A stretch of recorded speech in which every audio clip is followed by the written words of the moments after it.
Lower class में probability के basics तो तुम पढ़ ही चुके हो, पर कुछ नई चीजें भी अभी पढ़नी बाकी है।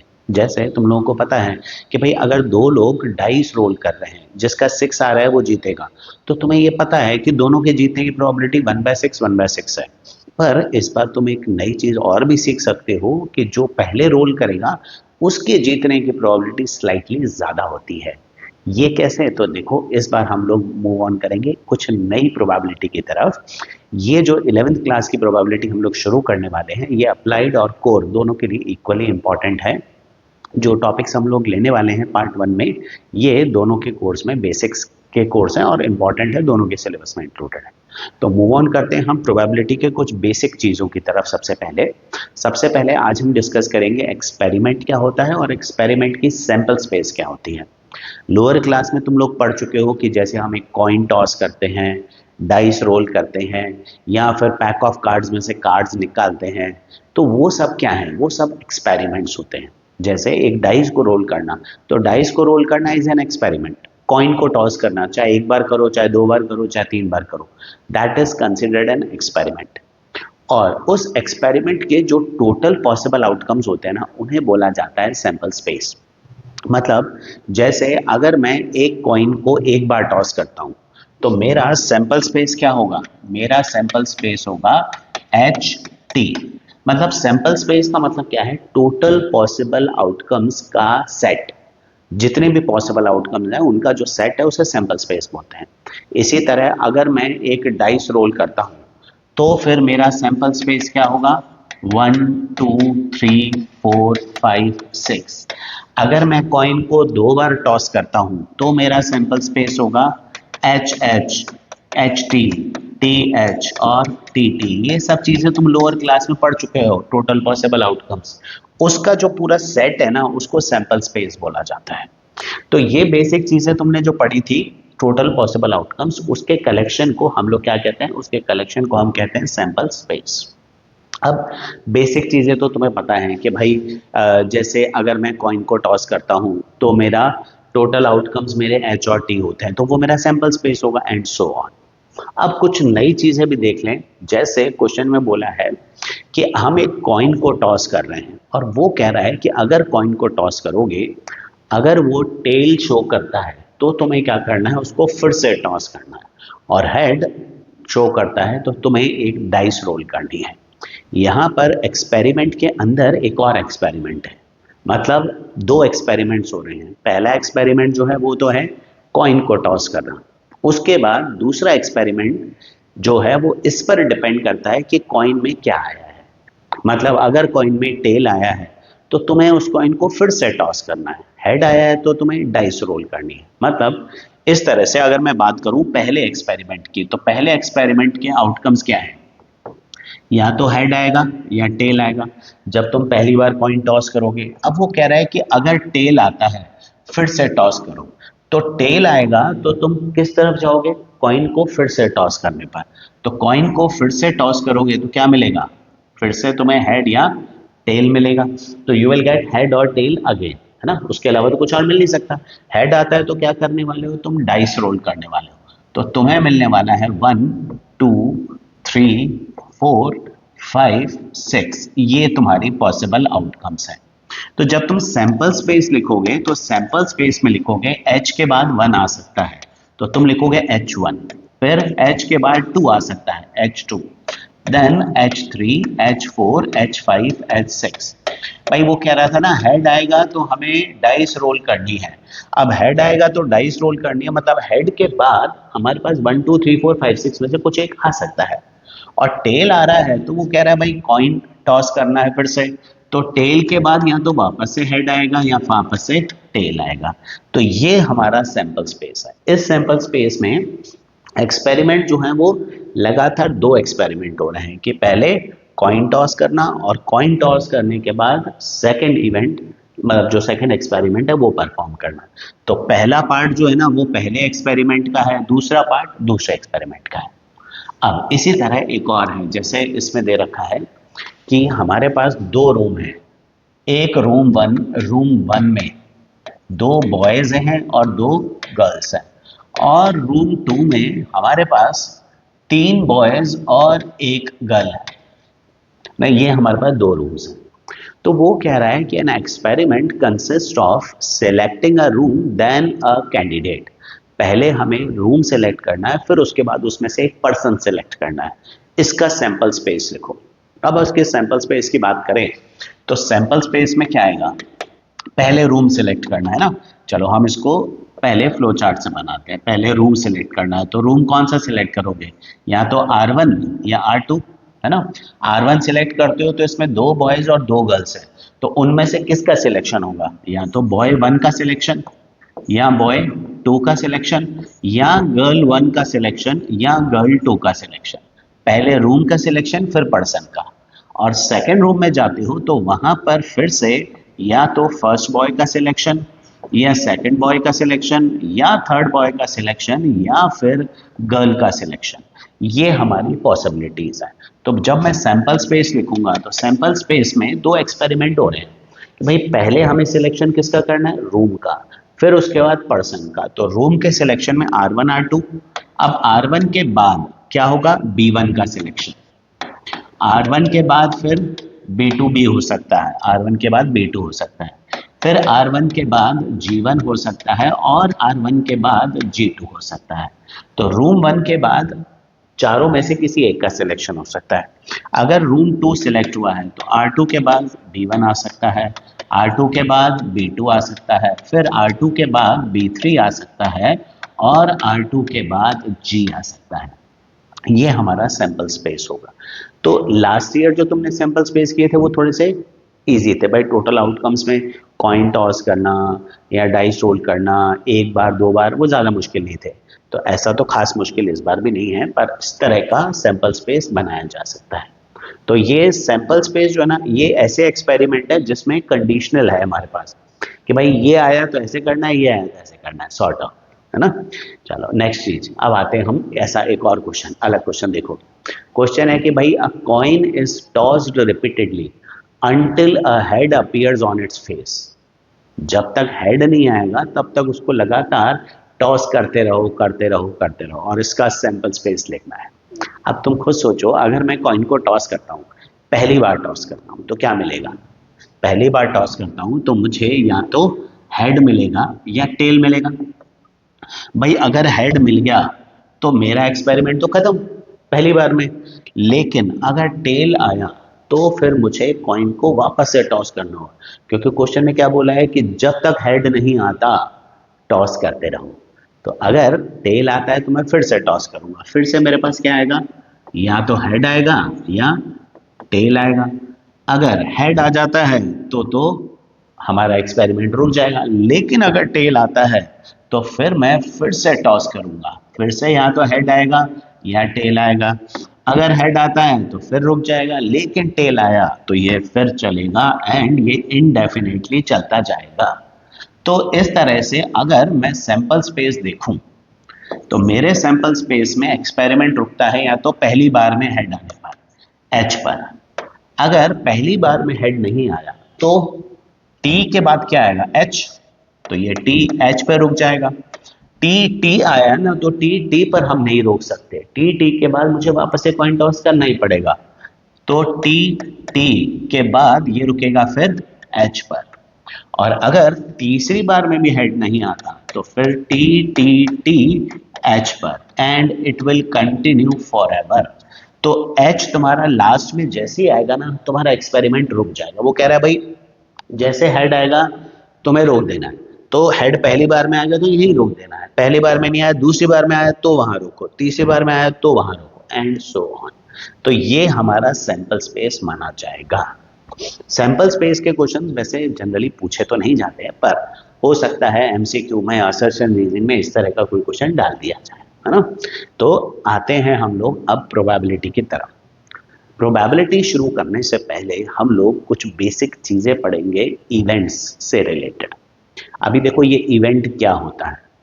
एक्सपेरिमेंट मतलब एक पूरा प्रोसेस होता है, और इवेंट उस प्रोसेस का एक सबसेट होता है।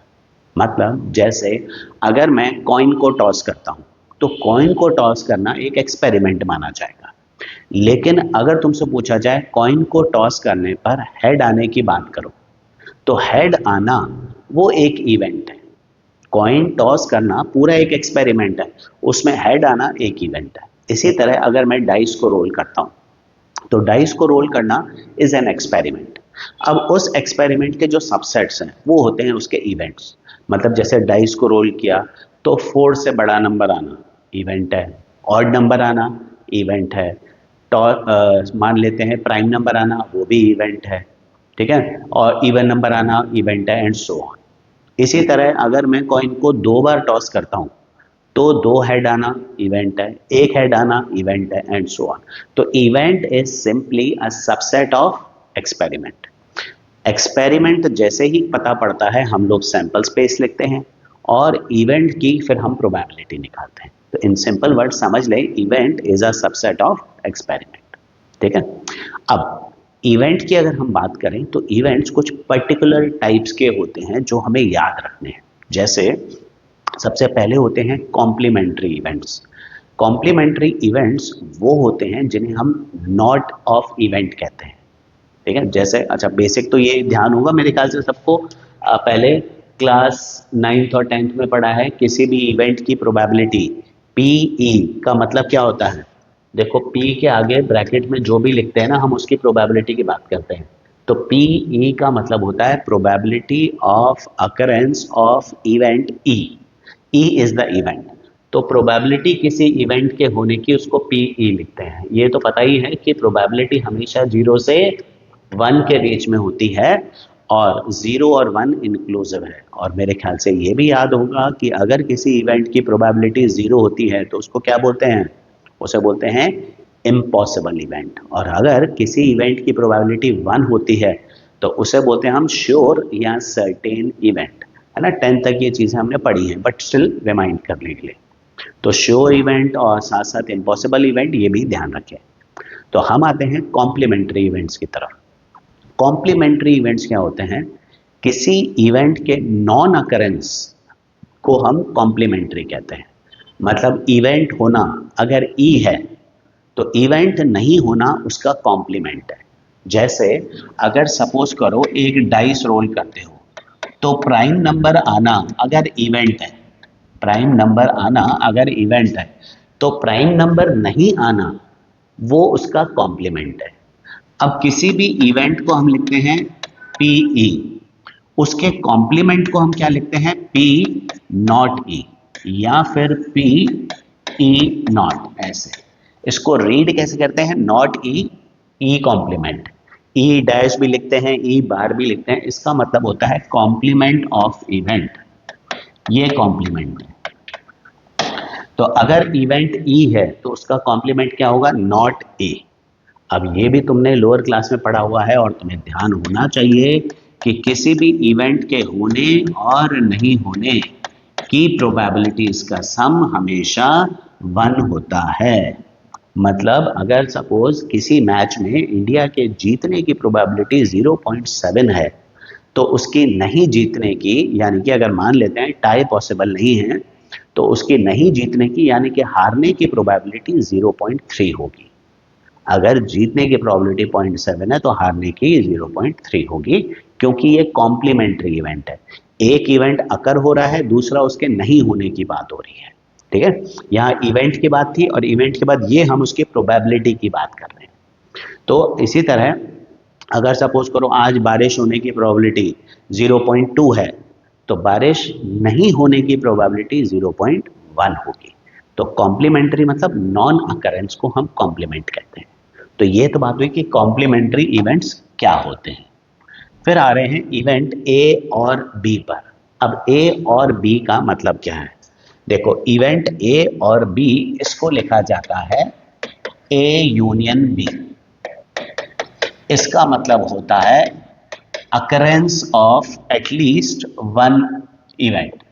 ए और बी को हम ए यूनियन बी भी लिखते हैं। प्रोबेबिलिटी कैसे निकालनी है वो तो अभी आगे डिस्कस कर ही लेंगे। तो ए और B is also written as A union B. तो ए यूनियन बी या ए और बी बराबर होता है occurrence of at least 1 of 2 events is a और बी।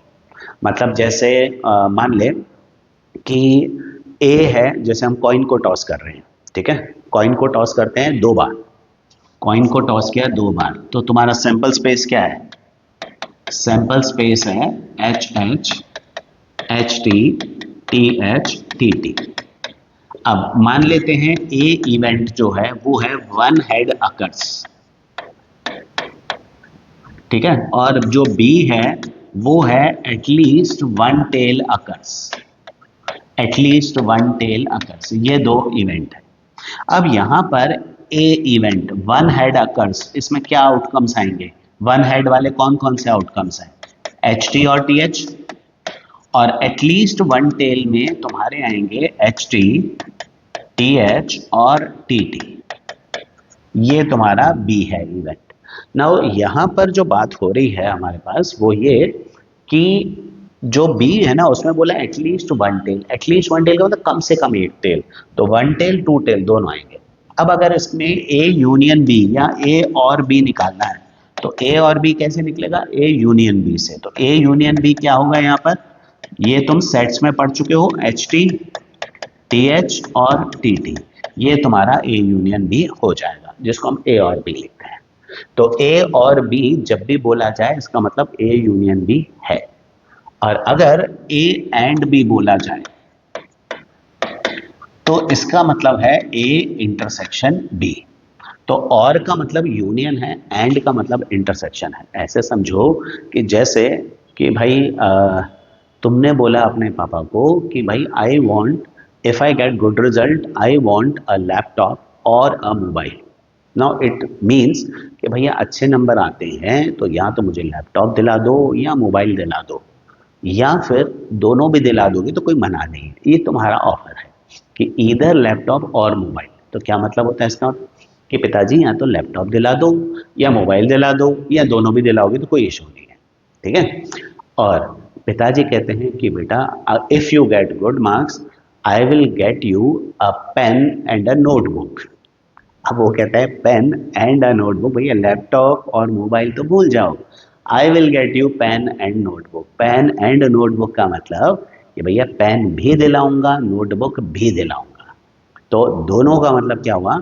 एंड का मतलब होता है बोथ, इसको हम कहते हैं इंटरसेक्शन। और का मतलब होता है या तो पहला या दूसरा या दोनों, और में इंटरसेक्शन इंक्लूडेड होता है। तो और का मतलब है कम से कम एक, और एंड का मतलब है दोनों, दोनों इवेंट्स का एक साथ होना, वो एंड होता है, इसलिए हम उसको इंटरसेक्शन कहते हैं। तो इसी में अगर ए एंड बी निकालना है, इसी क्वेश्चन के अंदर अगर ए एंड बी निकालना है तो ए एंड बी ये क्या निकलेगा? एच टी और टी एच। तो जब हम एंड की बात करते हैं, एंड मतलब इंटरसेक्शन, इंटरसेक्शन मतलब कॉमन। चलो अब आते हैं नेक्स्ट। ए और बी हो गया, ए एंड बी हो गया। नेक्स्ट इवेंट है A but not B. A but not B का मीनिंग क्या है? तो ए बट नॉट बी मतलब इसको लिखा जाता है ए बट नॉट बी, इसको लिखते हैं ए इंटरसेक्शन बी कॉम्प्लीमेंट, या फिर इसको लिखते हैं ऐसे ए इंटरसेक्शन बी डैश, मतलब एक ही है दोनों का। तो ए बट नॉट बी का मतलब है ए का अकरेंस पर बी का नॉन अकरेंस। सेट्स में हम इसको ए डिफरेंस बी भी लिखते हैं। तो ए डिफरेंस बी या ए इंटरसेक्शन बी कॉम्प्लीमेंट का मतलब है एक तो होगा पर बी नहीं होगा अगर साथ में। तो इस क्वेश्चन के अंदर अगर तुमसे ए इंटरसेक्शन बी कॉम्प्लीमेंट या ए बट नॉट बी पूछा जाए तो ए का होना और बी का नहीं होना मतलब वो एलिमेंट्स लेने हैं जो सिर्फ ए में है, ठीक है, और उसमें जो कॉमन एलिमेंट्स हैं वो हमें छोड़ देने हैं। तो ए बट नॉट बी का मतलब है कि जो सिर्फ ए में है। तो तुम्हें ए और बी का अगर तुम ए इंटरसेक्शन बी कॉम्प्लीमेंट निकालो तो क्या निकल के आता है? ये निकल के आता है null set. A but not B मतलब जो सिर्फ ए में है पर बी में नहीं है। तो तुम देख रहे हो ए के तो सारे एलिमेंट बी में हैं। ए बट नॉट बी का सिंपल मीनिंग होता है ओनली ए या एक्सक्लूसिव ए, वो एलिमेंट्स जो सिर्फ ए में है। मतलब ऐसे समझ लो कि जैसे तुम्हारी क्लास में 30 लोग क्रिकेट खेलते हैं, उन 30 में से 10 लोग ऐसे हैं जो फुटबॉल भी खेलते हैं। 30 में से 10 लोग ऐसे हैं जो फुटबॉल भी खेलते हैं। मतलब 20 ऐसे हैं 30 में से जो कि ओनली क्रिकेट खेलते हैं। ये जो ओनली क्रिकेट वाले हैं ना, ये आते हैं ए बट नॉट बी में, मतलब क्रिकेट बट नॉट फुटबॉल में, ओनली क्रिकेट वाले में आते हैं। तो ए बट नॉट बी का मतलब है जो सिर्फ ए में है, एक्सक्लूसिव ए में है। तो यहाँ तुम देखो सिर्फ ए में तो कोई एलिमेंट है ही नहीं, क्योंकि ये तो कॉमन है, कॉमन वाले हटाने होते हैं ए इंटरसेक्शन बी कॉम्प्लीमेंट में से, तो वो हटाते ही यहाँ नल सेट आता है। नेक्स्ट हमारे पास है म्यूचुअली एक्सक्लूसिव इवेंट्स। तो भाई म्यूचुअली एक्सक्लूसिव इवेंट्स वो होते हैं जिनमें कुछ कॉमन नहीं होता, which do not have anything in common. ठीक है, जैसे बच्चों में और उनके पेरेंट्स के थॉट्स में कुछ कॉमन नहीं होता, वो म्यूचुअली एक्सक्लूसिव इवेंट्स है ना। तो म्यूचुअली एक्सक्लूसिव इवेंट्स वो होते हैं जिसमें ए इंटरसेक्शन बी जब निकालते हैं तो वो नल सेट आता है, इसको हम फाई कहते हैं। तो mutually exclusive events are those in which there is nothing common, जिसमें कुछ कॉमन नहीं है। जैसे डाइस रोल करते हो, तो डाइस रोल करने पर ऑड नंबर आना ए इवेंट है और इवन नंबर आना बी इवेंट है। तो ए और बी में कॉमन क्या है? कॉमन कुछ भी नहीं है, तो हम इसे बोलेंगे म्यूचुअली एक्सक्लूसिव इवेंट्स, जिनमें कुछ कॉमन नहीं है। और नेक्स्ट है हमारे पास लास्ट वाला है एग्जॉस्टिव इवेंट्स। एग्जॉस्टिव इवेंट्स वो होते हैं जो मिलकर बनाते हैं सैंपल स्पेस, विच टुगेदर मेक सैंपल स्पेस। मतलब दो इवेंट्स मिलकर अगर सैंपल स्पेस बनाते हैं तो वो एग्जॉस्टिव इवेंट्स बोले जाते हैं। जैसे एक डाइस में ऑड नंबर आना, इवन नंबर आना, तो ये दोनों म्यूचुअली एक्सक्लूसिव तो है ही हैं, साथ साथ एग्जॉस्टिव भी हैं। इनमें दोनों को अगर हम यूनाइट कर दें तो सैंपल स्पेस बनती है। ये चीज थोड़ा अच्छे से समझ लो दोनों चीजों का, म्यूचुअली एक्सक्लूसिव का और एग्जॉस्टिव का।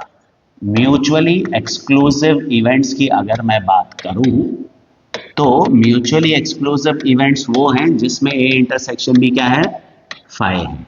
और अगर मैं एग्जॉस्टिव इवेंट्स की बात करूं तो एग्जॉस्टिव इवेंट्स वो हैं जिसमें ए यूनियन बी मिलकर सैंपल स्पेस बनाएगा। जैसे सपोज करो डाइस रोल करने पर 3 से छोटा नंबर आना, नंबर लेस देन 3 आना, है ना, और number less than number greater than 4 आना, ये दोनों कौन से इवेंट्स हैं? ये दोनों हैं म्यूचुअली एक्सक्लूसिव इवेंट्स, कि भाई 3 से छोटा नंबर और 4 से बड़ा नंबर कुछ कॉमन नहीं है। और अगर मैं बात करूं इवन नंबर आना और ऑड नंबर आना, तो इवन नंबर आना और ऑड नंबर आना ये दोनों एग्जॉस्टिव भी हैं, म्यूचुअली एक्सक्लूसिव भी हैं। अब कुछ और एग्जांपल लेकर इसको हम और क्लियरली समझते हैं। और बेटा एक इम्पॉर्टेंट चीज़ कि अगर अभी तक तुमने चैनल को सब्सक्राइब नहीं किया है तो डू सब्सक्राइब द चैनल। और अगर तुम्हें अपनी क्लास के सारे वीडियोस एक ही जगह पर चाहिए तो फिर तुम एलीट की ऐप भी डाउनलोड कर सकते हो, उसका लिंक जो है वो डिस्क्रिप्शन के अंदर दे रखा है। Download the app and you will get all the videos at one place. तो हमने वेरियस टाइप्स ऑफ इवेंट्स तो डिस्कस कर लिए, अब हम कुछ क्वेश्चंस में इसी की एप्लीकेशंस देखते हैं। जैसे इस क्वेश्चन में दे रखा है कि हमारे पास एक कॉइन है और उस कॉइन को हमने 3 बार टॉस किया है। तो a coin is tossed 3 times. अब इसका सैंपल स्पेस देखो, तुम्हें पता ही है कि जब तुम एक कॉइन को 3 बार टॉस करते हो तो टोटल आउटकम्स आते हैं तुम्हारे 8। तो तुम्हारा सैंपल स्पेस जो बनेगा वो बनेगा H H H H H T, then H T H, T H H, then H T T, T T T H T और T T H और T T T। ये हमारे 8 आउटकम्स है ना। अब सबसे पहले तुम्हें कुछ इवेंट्स दे रखे हैं। सबसे पहला इवेंट जो है वो दे रखा है गेटिंग 3 हेड्स। तो गेटिंग 3 हेड्स में आउटकम्स क्या आएंगे तुम्हारे? एच एच एच, ये तुम्हारे आउटकम्स है। इवेंट बी ये डिफाइन कर रखा है गेटिंग 2 हेड्स। अब 2 हेड्स का मतलब होता है एग्जैक्टली 2 हेड्स, मतलब 2 हेड्स वाले आउटकम सिर्फ। तो हम लोग यहां पर लेंगे H H T, H T H और टी एच एच, ये हमारे 2 हेड्स वाले आउटकम्स हैं। अब इसके बाद हम लेते हैं सी गेटिंग एटलीस्ट 1 टेल। अब एटलीस्ट वन टेल का मतलब होता है कम से कम एक टेल आना।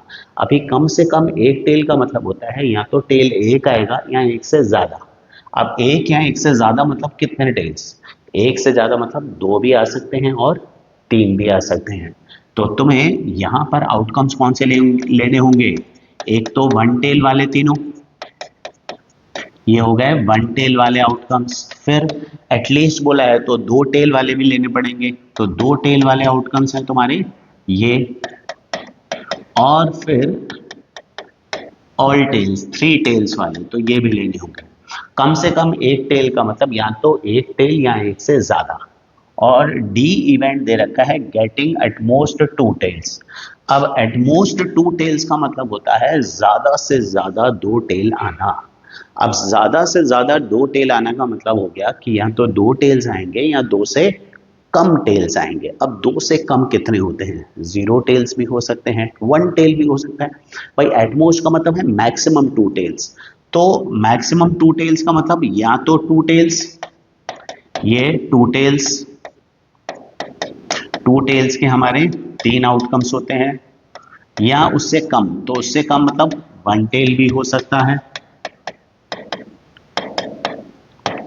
और या फिर जीरो टेल्स। तो जीरो टेल्स में एच एच एच ये आएगा। ये हमने चारों इवेंट्स को डिफाइन कर दिया, उनका आउटकम्स निकाल दिया। अब तुमसे पूछा है which of these events are mutually exclusive. इसमें म्यूचुअली एक्सक्लूसिव कौन कौन से हैं? देखो म्यूचुअली एक्सक्लूसिव इवेंट्स वो होते हैं जिनमें कुछ कॉमन नहीं होता, मतलब ए इंटरसेक्शन बी फाई होता है। ए और बी में कुछ कॉमन नहीं होगा तो ए इंटरसेक्शन बी फाई। तो यहां पर तुम देखो ए और बी में कुछ कॉमन है क्या?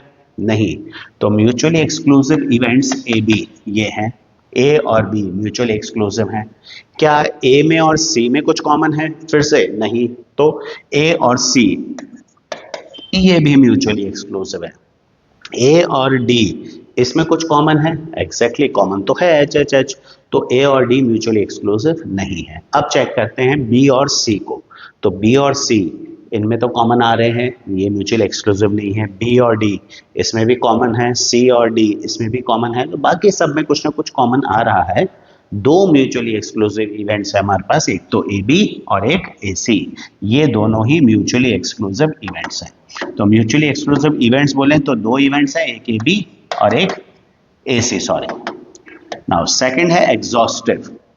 देखो एग्जॉस्टिव इवेंट्स वो हैं जो कि मिलकर सैंपल स्पेस के बराबर होते हैं। तो जो दो या दो से ज्यादा इवेंट्स मिलकर सैंपल स्पेस बनाएं वो एग्जॉस्टिव इवेंट्स हैं। तो अगर मैं ए और बी को देखूं तो ए और बी मिलकर सैंपल स्पेस बनाते हैं क्या? नहीं। तो ये एग्जॉस्टिव इवेंट्स नहीं है।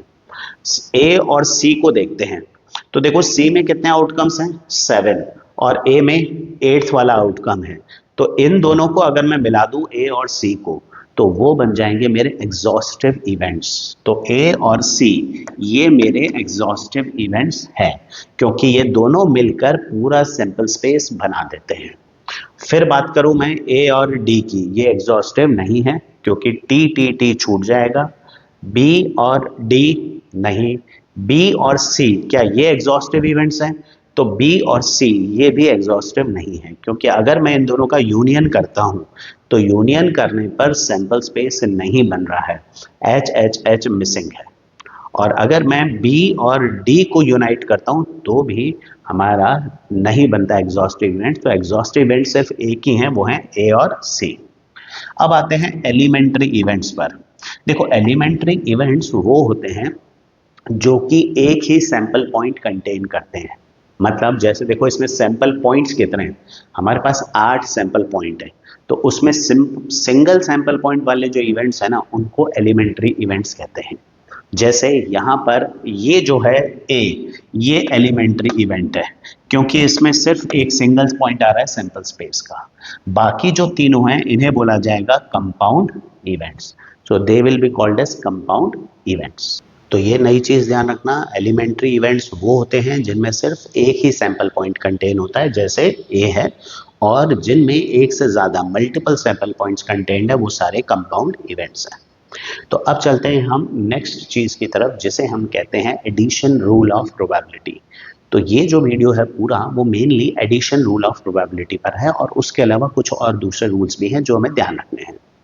देखो, सेट थ्योरी में हम लोगों ने पढ़ा है इसी क्लास के अंदर कि number of elements in A union B is equals to number of elements in A plus number of elements in B number minus number of elements in A intersection B होता है।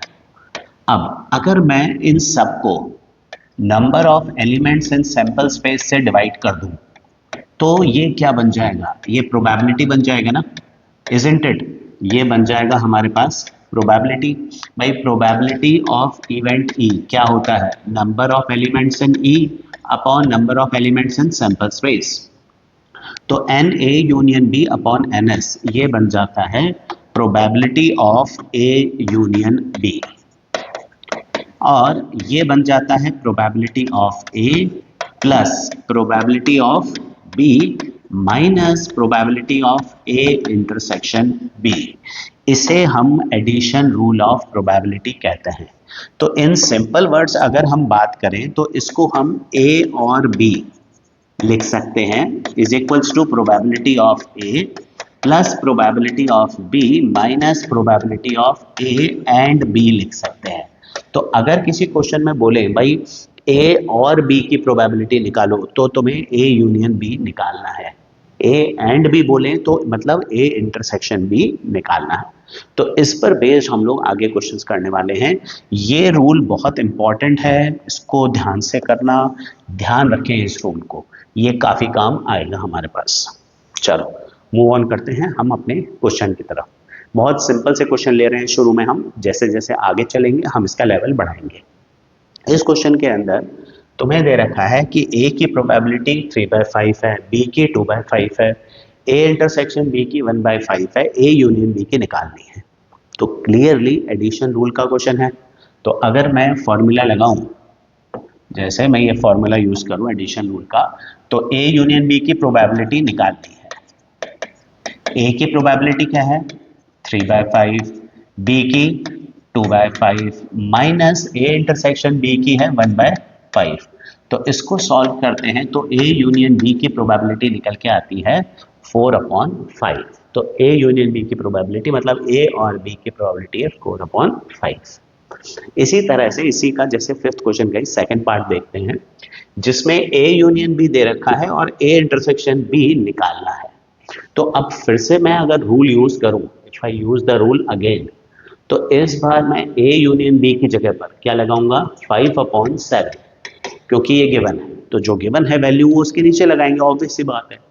A की probability 2/7, B की 4/7 और ए intersection B निकालना है तो minus A intersection B. Shifting करते हैं, ये ए इंटरसेक्शन बी माइनस का है, लेफ्ट में ले जाके पॉजिटिव करते हैं। 2 + 4 होता है 6, 6 - 5 1/7 ए इंटरसेक्शन बी की प्रोबेबिलिटी निकल के आती है। और साथ ही साथ इसमें एक और चीज भी पूछी है तुमसे, ए इंटरसेक्शन बी कॉम्प्लीमेंट की प्रोबेबिलिटी। अभी देखो ए इंटरसेक्शन बी कॉम्प्लीमेंट ये कैसे निकलता है, ए इंटरसेक्शन बी कॉम्प्लीमेंट का मतलब होता है ओनली ए, सिर्फ ए के होने की प्रोबेबिलिटी। और इसके लिए हम लोग फॉर्मूला यूज करते हैं probability of A minus probability of A intersection B.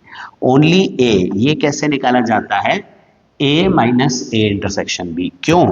तो भाई देखो ये हुआ हमारा सेट ए, ये सेट बी है ना। अब ए इंटरसेक्शन बी कॉम्प्लीमेंट का मतलब होता है ओनली ए, तो ए इंटरसेक्शन बी कॉम्प्लीमेंट का मतलब ये वाला पार्ट होता है सेट का।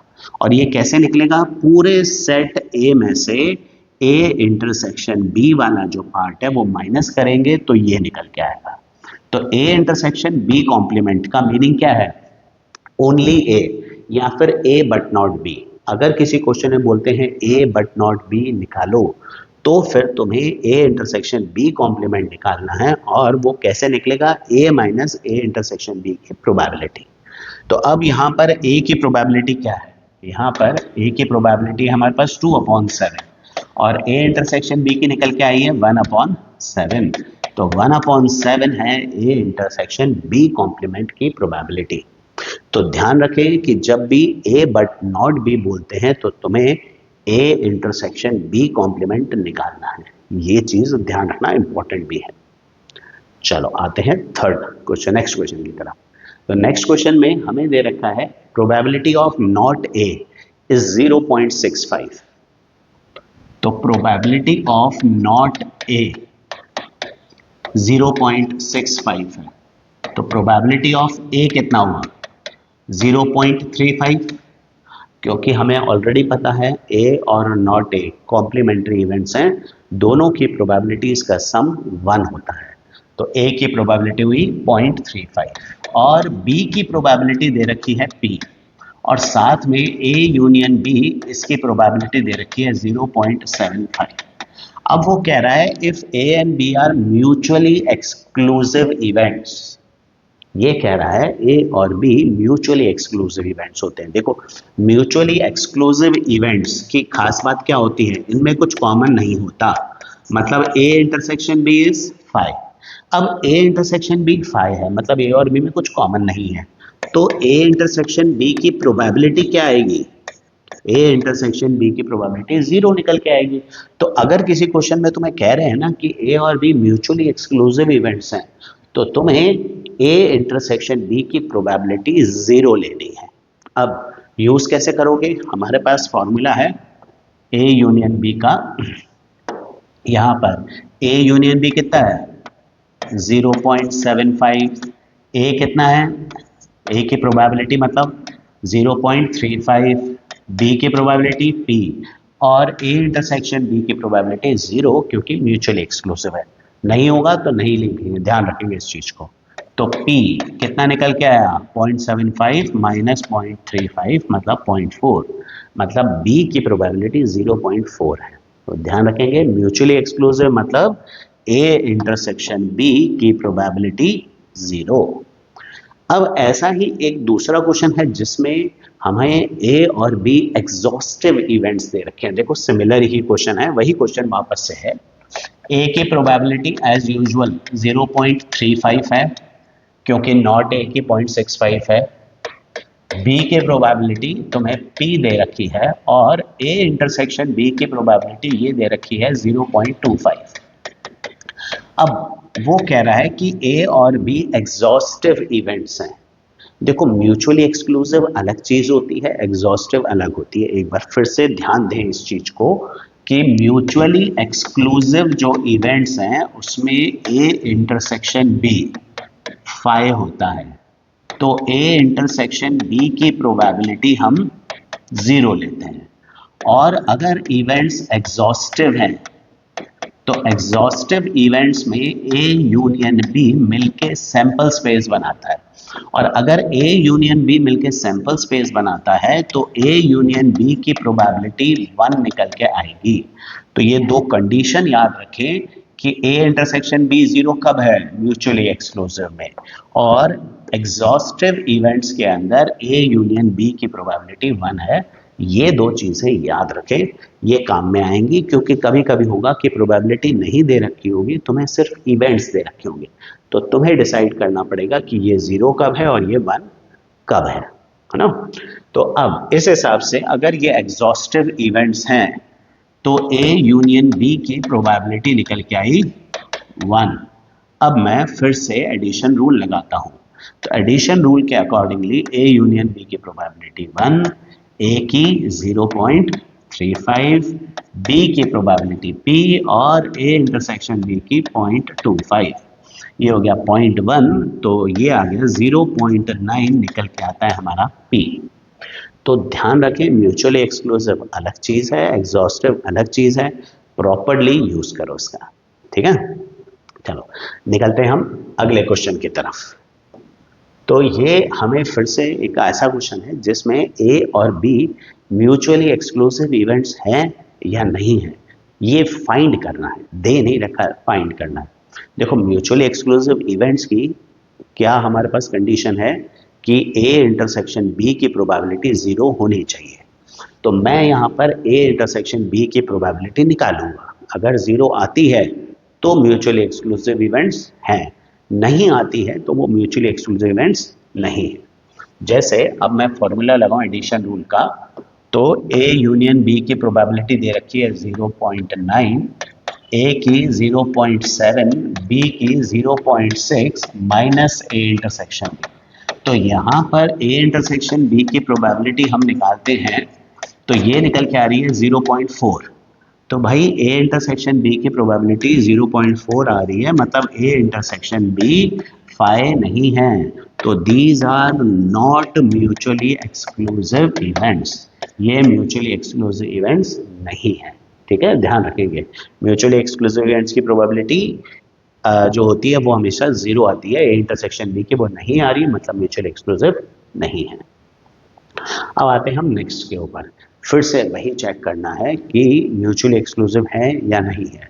लेकिन दे क्या रखा है, प्रोबेबिलिटी ऑफ नॉट ई और नॉट एफ। अब ये थोड़ा सा ध्यान से करना, क्योंकि सेट थ्योरी के रूल्स भी यहाँ थोड़े थोड़े काम आएंगे। कैसे, प्रोबेबिलिटी जो दे रखी है ये दे रखी है नॉट ई और नॉट एफ। अब ये दे रखी है हमें 0.85। अब नॉट ई को क्या लिखोगे तुम, ई नॉट, और को लिखोगे यूनियन, और मतलब यूनियन एंड मतलब इंटरसेक्शन, और नॉट एफ इज 0.85। अब देखो सेट थ्योरी में तुमने डी मॉर्गन लॉ जो है वो डिस्कस पढ़ा हुआ है, उसके accordingly A complement union B complement is same as A intersection B whole complement. ठीक है, ये हमने सेट थ्योरी में पढ़ा था।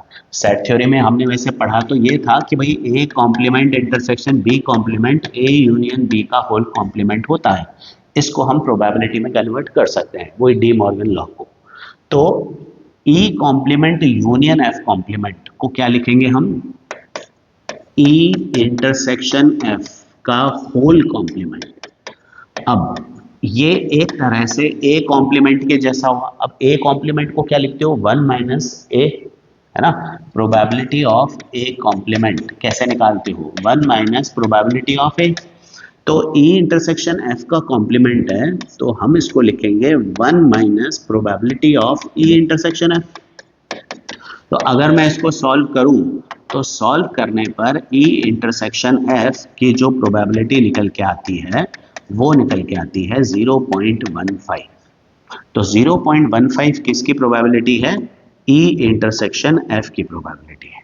ठीक है, तो ई इंटरसेक्शन एफ की प्रोबेबिलिटी फिर से देखो जीरो नहीं आ रही।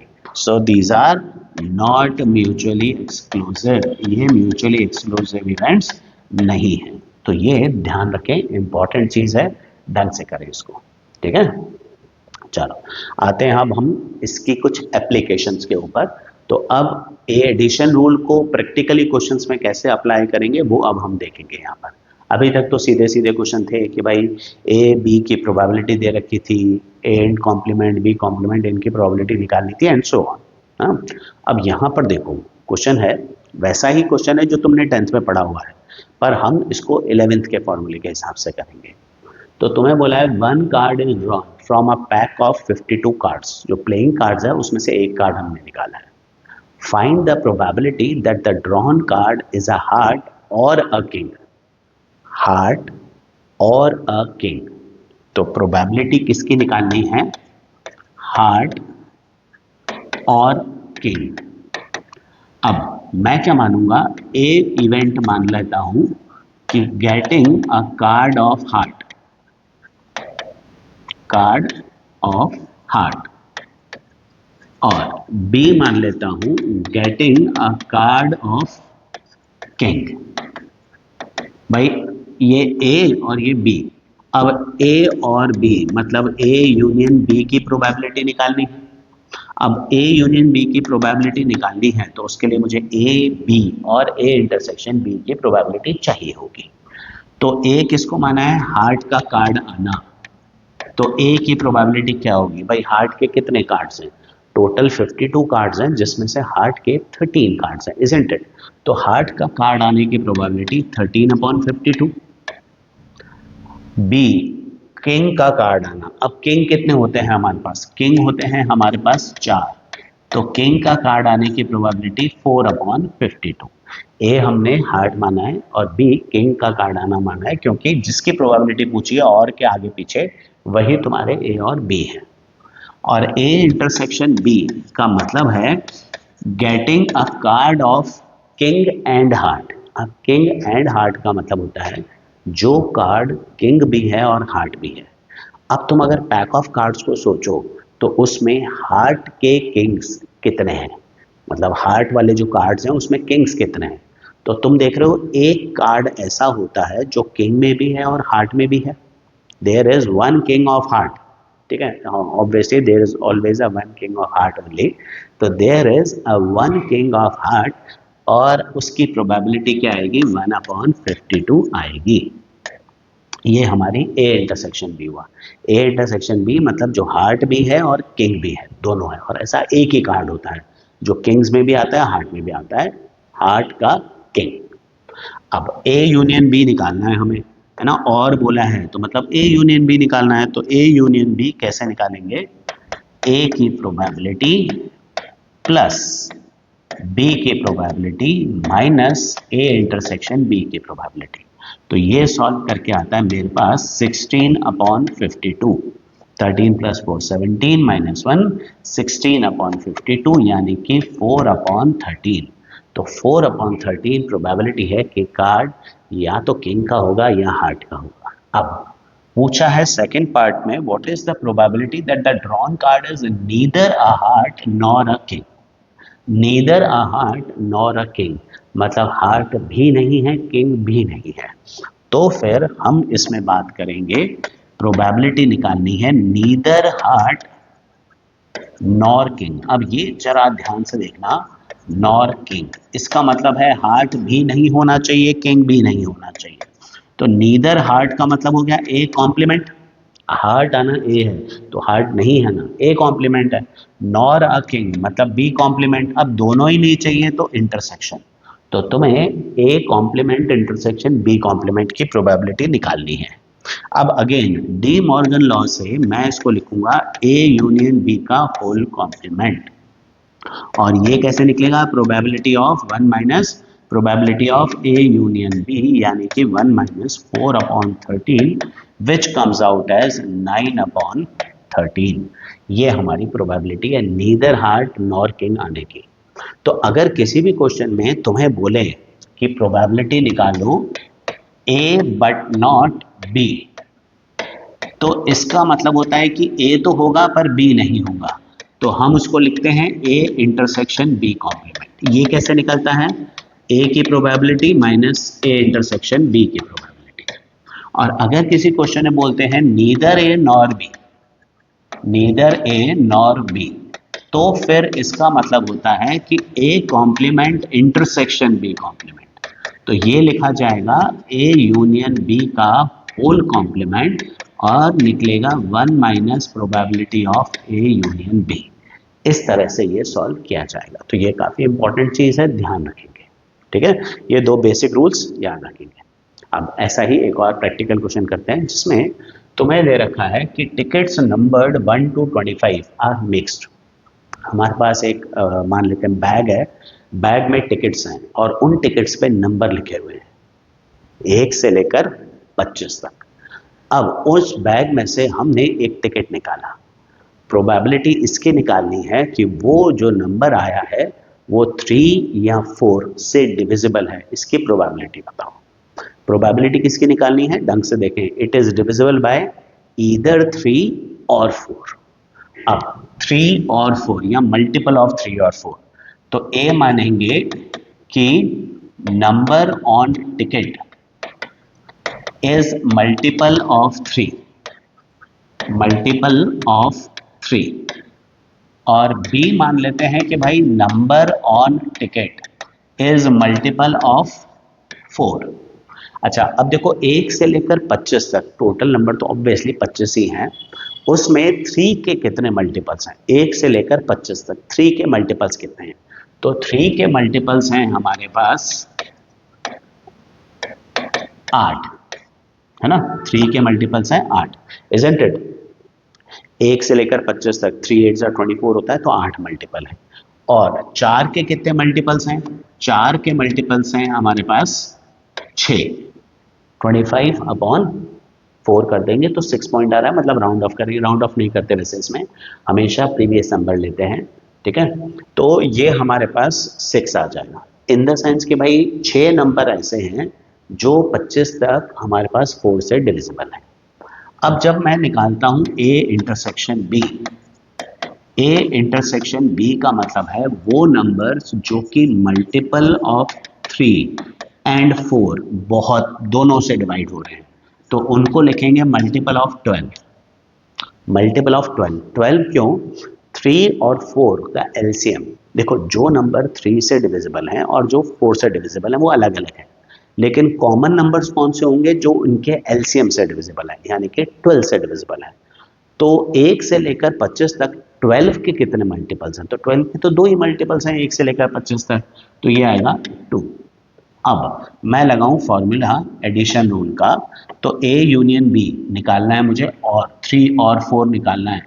तो 3 का मल्टीपल मैंने ए माना था, 4 का मल्टीपल बी माना था, तो ए यूनियन बी, ए और बी निकालना मतलब ए यूनियन बी निकालना है। ए की प्रोबेबिलिटी मतलब वो नंबर जो 3 से डिविजिबल है, तो 3 से डिविजिबल है वो 8 है और प्रोबेबिलिटी क्या आएगी? 8/25। फिर बात करते हैं वो नंबर जो बी से यानी कि 4 से डिविजिबल है, बी में आते हैं, तो कितने हैं ऐसे नंबर? 6, तो 6/25 माइनस वो नंबर जो कॉमन है, तो कॉमन कितने हैं? 2, तो 2/25। तो अब अगर मैं इसको सॉल्व करता हूं तो ये मेरा आंसर निकल के आता है 12/25। ये प्रोबेबिलिटी है कि वो नंबर जो हम निकालेंगे वो या तो 3 से डिविजिबल है या 4 से डिविजिबल है, और बोला है तो ए यूनियन बी निकालना है, और से पहले और के बाद जो इवेंट्स हैं उनको ए और बी मानना है। 3 मल्टीपल ऑफ 3 और 4, तो मल्टीपल ऑफ 3 को हमने ए माना, मल्टीपल ऑफ 4 को बी माना, और इंटरसेक्शन का मतलब जो दोनों से डिविजिबल हैं, तो 12 के मल्टीपल्स हमने यूज किए। ये अच्छी चीज़ है, एक इंपॉर्टेंट क्वेश्चन है, ये भी ध्यान रखेंगे, ठीक है। चलो आते हैं हम अगले क्वेश्चन पे। ये है कि हमारे पास एक बॉक्स है जिसमें 50 बोल्ट्स हैं और 150 नट्स हैं। बोल्ट्स और नट्स ये दोनों चीज़ें बॉक्स में पड़ी हैं। 50 तो बोल्ट हैं, 150 नट्स है, लेकिन वो कह रहा है कि half of the bolts and half of the nuts are rusted, उन पे जंग लगी हुई है, रस्टेड है, ठीक है। अब हमने एक आर्टिकल उसमें से निकाला, प्रोबेबिलिटी इसकी निकालनी है, it is a neither a bolt nor rusted article, ना तो वो बोल्ट है और ना ही वो रस्टेड है, इसकी प्रोबेबिलिटी निकालनी है। देखो नीदर ए नॉर बी का मतलब होता है A complement intersection B complement, neither A nor B ये निकालना है, तो A complement intersection B complement निकालना है। इसके लिए मुझे ए यूनियन बी का कॉम्प्लीमेंट निकालना पड़ेगा, मतलब मुझे पहले ए यूनियन बी की प्रोबेबिलिटी निकालनी पड़ेगी। अब ए और बी किसको मानना है कि भाई देखो नीदर ए नॉर बी बोला है, तो नीदर बोल्ट नॉर रस्टेड, तो ए मानेंगे कि drawn article is a bolt, drawn article is a bolt, ये एक बोल्ट है, और बी मानेंगे कि ड्रॉन आर्टिकल इज रस्टेड, और ए इंटरसेक्शन बी का मतलब क्या होगा? Drawn article is rusted bolt, मतलब जो रस्टेड भी है और बोल्ट भी है। अब सबसे पहले मैं ए यूनियन बी निकालूंगा ना, first of all I am going to find A union B. तो ए यूनियन बी का फॉर्मूला भाई ए मतलब बोल्ट होने की प्रोबेबिलिटी, तो बोल्ट मेरे पास कितने हैं? 50, और टोटल आर्टिकल्स कितने हैं? 200, 50 बोल्ट 150 नट्स, तो बोल्ट होने की प्रोबेबिलिटी है 50/200 प्लस बी, बी मैंने किसको माना है? रस्टेड आर्टिकल होना। भाई देखो टोटल 200 आर्टिकल्स हैं, 50 बोल्ट और 150 नट्स, और दोनों में से आधे आधे रस्टेड है, मतलब 25 बोल्ट और 75 नट्स रस्टेड है ना। बोल्ट्स कितने हैं? 50 हैं, तो इसमें से 25 जो हैं वो रस्टेड हैं और 25 रस्टेड नहीं है। नट्स ये 150 हैं, इसमें से 75 रस्टेड हैं और 75 नहीं है। तो बी का मतलब है रस्टेड आर्टिकल, बोल्ड नट कुछ नहीं, रस्टेड आर्टिकल। तो रस्टेड वाले कितने हैं, 25 ये 75 ये, तो टोटल 100 आर्टिकल्स रस्टेड हैं। तो रस्टेड होने की प्रोबेबिलिटी है 100/200 माइनस ए इंटरसेक्शन बी की प्रोबेबिलिटी। ए इंटरसेक्शन बी मतलब जो रस्टेड भी है और बोल्ट भी है, रस्टेड बोल्ट वो ए इंटरसेक्शन बी है। तो रस्टेड बोल्ट्स कितने हैं, मतलब ऐसे कितने बोल्ट्स हैं जो रस्टेड है, वो है 25। तो -25/200। तो इसको सॉल्व करते हैं, ये आता है 125/200, 25 से डिवाइड कर लेते हैं तो 5/8 ये प्रोबेबिलिटी है ए यूनियन बी की। मतलब ये प्रोबेबिलिटी किस चीज की है, किसी भी आर्टिकल के बोल्ट या रस्टेड होने की। हमें प्रोबेबिलिटी निकालनी है नीदर बोल्ट नॉर रस्टेड, मतलब हमें प्रोबेबिलिटी निकालनी है A complement intersection B complement की, है ना। तो वो कैसे निकलेगा, वो निकलेगा 1 माइनस ए यूनियन बी की प्रोबेबिलिटी, यानी कि 1 माइनस 5/8, तो ये निकल के आएगा 3/8। ये हमारी प्रोबेबिलिटी निकल कर आती है। तो इस तरह से हम इसको सॉल्व करते हैं, ठीक है। चलो आते हैं अब अगले क्वेश्चन की तरफ। ये भी एक अच्छा क्वेश्चन है जिसमें तुम्हें दे रखा है कि एक एंट्रेंस एग्जाम में 2 पेपर होते हैं हमारे। पहला पेपर किसी भी एक पर्टिकुलर कैंडिडेट की पहला पेपर पास करने की प्रोबेबिलिटी 0.8 है, और उसी कैंडिडेट की दूसरा पेपर पास करने की प्रोबेबिलिटी 0.7 है।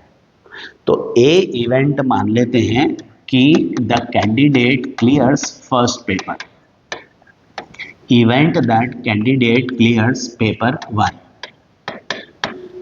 और बी इवेंट मानते हैं कि भाई कैंडिडेट क्लियर्स पेपर 2, है ना। ये क्लियर्स है, थोड़ा थोड़ा डियर्स जैसा दिख रहा है, ये है क्लियर्स, है ना। अच्छा, आगे तुम्हें दे रखा है probability of clearing at least one of the papers is 0.95। अब देखो एटलीस्ट वन का मतलब होता है A union B. At least one का मतलब होता है या तो ए या बी या दोनों। तो जब भी बोलते हैं at least clearing at least one paper, तो एटलीस्ट वन पेपर का मतलब होता है ए यूनियन बी। तो हमें ए यूनियन बी की प्रोबेबिलिटी जो है वो दे रखी है 0.95। एटलीस्ट वन का मतलब ए यूनियन बी है, ध्यान रखें। What is the probability of clearing both papers, मतलब ए इंटरसेक्शन बी तुमसे पूछ रहे हैं क्लियरिंग बोथ पेपर्स, दोनों क्लियर होने चाहिए। मतलब ए भी हो जाना चाहिए क्लियर, बी भी हो जाना चाहिए, मतलब ए इंटरसेक्शन बी। दोनों मतलब एंड होता है, एंड मतलब ए इंटरसेक्शन बी। और एटलीस्ट का मतलब और होता है, और मतलब ए यूनियन बी। तो अब फॉर्मूला अगर हम यूज करें एडिशन रूल का, तो फिर ए यूनियन बी की प्रोबेबिलिटी है 0.95, ए की 0.8, ए मतलब पहला पेपर क्लियर करना, बी की 0.7, और ए इंटरसेक्शन बी की प्रोबेबिलिटी ये हमें निकालनी है बोथ पेपर क्लियर करने की। तो सॉल्व करते हैं, तो बोथ पेपर क्लियर करने की प्रोबेबिलिटी निकल के आती है 1.5 माइनस 0.95, मतलब 0.55। ये मेरी प्रोबेबिलिटी है कि भाई बच्चा दोनों पेपर क्लियर कर लेगा, है ना। 1.5 माइनस 0.95, तो 0.55 प्रोबेबिलिटी कि भाई बच्चा दोनों पेपर क्लियर कर लेगा। तो जो नेक्स्ट क्वेश्चन है तुम्हारे सामने, ये कुछ वैसा ही है जो अभी हमने किया, पर लिखा हुआ अलग तरह से। जैसे यहाँ दे रखा है कि एक क्लास में 60 स्टूडेंट्स हैं, उसमें से 30 स्टूडेंट्स ने एनसीसी के लिए ऑप्ट कर रखा है, 32 स्टूडेंट्स ने एनएसएस के लिए ऑप्ट कर रखा है, और 24 स्टूडेंट्स ऐसे हैं जिन्होंने दोनों के लिए ऑप्ट कर रखा है। तो अब ए बी मान लेते हैं कि ए मान लेते हैं कि the student has opted for NCC, student has opted for NCC, मतलब जो एनसीसी में गए ना बच्चे, वो इवेंट सेट ए में है। और बी मान लेते हैं कि student has opted for NSS. अब देखो अगर मैं बात करता हूं ए की प्रोबेबिलिटी, अब ए की प्रोबेबिलिटी क्या है, एनसीसी की प्रोबेबिलिटी, मतलब एनसीसी की प्रोबेबिलिटी में स्टूडेंट ने एनसीसी ऑप्ट किया है, तो कितने स्टूडेंट्स ने एनसीसी ऑप्ट किया है, 30 ने, और टोटल कितने हैं 60, तो हाफ हो गई प्रोबेबिलिटी एनसीसी ऑप्ट करने की। इसी तरह अगर बात करें एनएसएस ऑप्ट करने की, तो एनएसएस ऑप्ट करने की प्रोबेबिलिटी है 32/60। तो अगर 4 से डिवाइड करते हैं तो ये आ जाता है 8/15। और फिर तुम्हें बोला है 24 एज ऑप्टेड फॉर बोथ, मतलब ए इंटरसेक्शन बी जो है ये है 24। 24 हैव ऑप्टेड फॉर बोथ 24/60, यानी कि ये अगर मैं 4 से डिवाइड करता हूं तो 6/15 आ जाता है। और उसके बाद 3 से भी डिवाइड कर लेते हैं तो 2/5 आ जाता है। तो यहाँ पर ये प्रोबेबिलिटी ए बी और ए इंटरसेक्शन बी की दे रखी है। सबसे पहले तुमसे फर्स्ट पार्ट में पूछा है कि what is the probability that the student has opted for NCC और एनएसएस। अब एनसीसी और एनएसएस, और का मतलब होता है यूनियन, तो ए यूनियन बी तुम्हें निकालना है। तो ए यूनियन बी कैसे निकालेंगे? Probability of A plus probability of B minus probability of A intersection B. तो ये निकल के आता है मेरे पास 38/60, यानी कि 19/30 है कि probability that the student has opted for NCC और एनएसएस। फिर बात करते हैं सेकंड पार्ट में। सेकंड में बोला है नीदर एनसीसी नॉर एनएसएस। ध्यान रखें, नीदर ए नॉर बी। तो नीदर ए नॉर बी का मतलब क्या है? जैसा हम पहले भी डिस्कस कर चुके हैं, नीदर ए नॉर बी का मतलब है A complement intersection B complement, जिसे हम ए यूनियन बी का होल कॉम्प्लीमेंट लिखते हैं, यानी कि 1 माइनस ए यूनियन बी की प्रोबेबिलिटी। तो ये निकल के आएगा 11/30। और फाइनली सी पार्ट में पूछा है कि what is the probability that student has opted for NSS but not NCC. अब एनएसएस किसको माना है हमने? बी सेट जो है ना वो हमारा एनएसएस का है। तो वो कह रहा है एनएसएस बट नॉट एनसीसी, मतलब बी इंटरसेक्शन ए कॉम्प्लीमेंट। तो हमें प्रोबेबिलिटी निकालनी है किसकी? बी इंटरसेक्शन ए कॉम्प्लीमेंट की। और ये कैसे निकलेगी? Probability of B minus probability of A intersection B. जैसा हमने पहले भी डिस्कस किया था, ए इंटरसेक्शन बी कॉम्प्लीमेंट कैसे निकालते हैं? A minus A intersection B. तो बी इंटरसेक्शन ए कॉम्प्लीमेंट कैसे निकलेगा? B minus A intersection B. तो बी की प्रोबेबिलिटी क्या थी? 32/60 माइनस ए इंटरसेक्शन बी था हमारा 24/60। तो ये निकल के आता है 8/60, यानी कि 2/15 हमारी प्रोबेबिलिटी निकल के आती है एनएसएस बट नॉट एनसीसी का। तो इस तरह से हम क्वेश्चंस करेंगे। अब जो ये दो क्वेश्चंस हम अगले कर रहे हैं ना लास्ट, ये बहुत इंपॉर्टेंट क्वेश्चंस हैं और इस तरह के क्वेश्चंस आने के चांसेस भी होते हैं। इवन केस स्टडी में या बड़ा क्वेश्चन भी ऐसा बनाया जा सकता है। तो 3, 4, 5 सब तरह के क्वेश्चन इस तरह के बनाए जा सकते हैं। अब इस क्वेश्चन में तुम्हें क्या दे रखा है कि भाई हमारे पास दो स्टूडेंट्स हैं, अनिल और आशिमा, ठीक है, दोनों एक एग्जाम दे रहे हैं। अनिल के एग्जाम में पास होने की प्रोबेबिलिटी है 0.05, 5% होगी ना 0.05, और आशिमा की उसी एग्जाम में पास होने की प्रोबेबिलिटी 0.1 या 0.10 है। आशिमा की प्रोबेबिलिटी ज़्यादा है और अनिल की कम है, और साथ में बोला है कि दोनों के पास होने की प्रोबेबिलिटी 0.02 है। दोनों के पास होने की प्रोबेबिलिटी मतलब दोनों पास होना मतलब ए इंटरसेक्शन बी हुआ, ये ध्यान रखें। तो अगर मैं मान लेता हूं कि ए जो इवेंट है तो वो है कि भाई अनिल एग्जाम में पास हो जाए, अनिल पासेस द एग्जाम, अगर ये मान लेते हैं ए इवेंट, और बी मान लेते हैं कि आशिमा जो है वो एग्जाम पास करती है। नाउ अनिल के पास होने की प्रोबेबिलिटी ये कितनी दे रखी है? 0.05। आशिमा के पास होने की प्रोबेबिलिटी 0.1, और दोनों के पास होने की प्रोबेबिलिटी मतलब ए इंटरसेक्शन बी ये है 0.02। नाउ क्वेश्चन पूछा है what is the probability that at least one of them will clear the exam. अब at least one of them will clear, हमने पहले भी डिस्कस किया कि कम से कम एक जना एग्जाम क्लियर करेगा, मतलब तुमसे पूछा जा रहा है प्रोबेबिलिटी किसकी? ए यूनियन बी की। एटलीस्ट वन का मतलब होता है या तो ए या बी या दोनों, that is A union B. तो तुम्हें यहां पर ए यूनियन बी निकालना है, दैट इज ए की प्रोबेबिलिटी प्लस बी की probability minus A intersection B की प्रोबेबिलिटी। तो ये निकल के आता है 0.13 कि भाई कम से कम एक जना एग्जाम में पास हो ही जाएगा। अब दूसरा बोला है B, neither of them will clear the exam, मतलब नॉट ए नॉट बी पूछ रहे हैं। तो प्रोबेबिलिटी किसकी पूछ रहे हैं? A complement intersection B complement, जो कि होता है ए यूनियन बी का whole complement, 1 minus A union B की प्रोबेबिलिटी 0.87।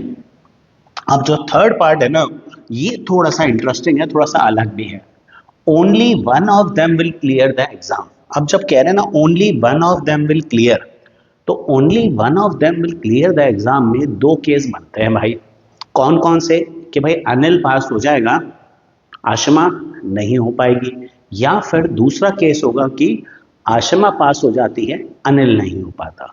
तो there will be two cases. कौन कौन से दो केसेस हैं? पहला, only one passes the exam, only one passes, इसमें हमारे पास दो केसेस बनेंगे। ए इंटरसेक्शन बी कॉम्प्लीमेंट, इसका मतलब है अनिल पास होगा and on the same time Ashma will not pass, B not है।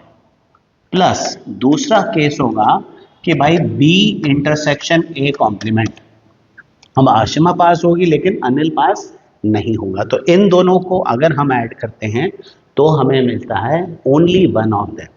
ठीक है, अगर क्वेश्चन में बोला होता कि भाई ओनली अनिल विल पास, तो तुम्हें ए इंटरसेक्शन बी कॉम्प्लीमेंट निकालना था, लेकिन only one of them will pass में दो केस बनेंगे, या तो ओनली अनिल पासेस या ओनली आशिमा पासेस। तो ए इंटरसेक्शन बी कॉम्प्लीमेंट कैसे निकलेगा?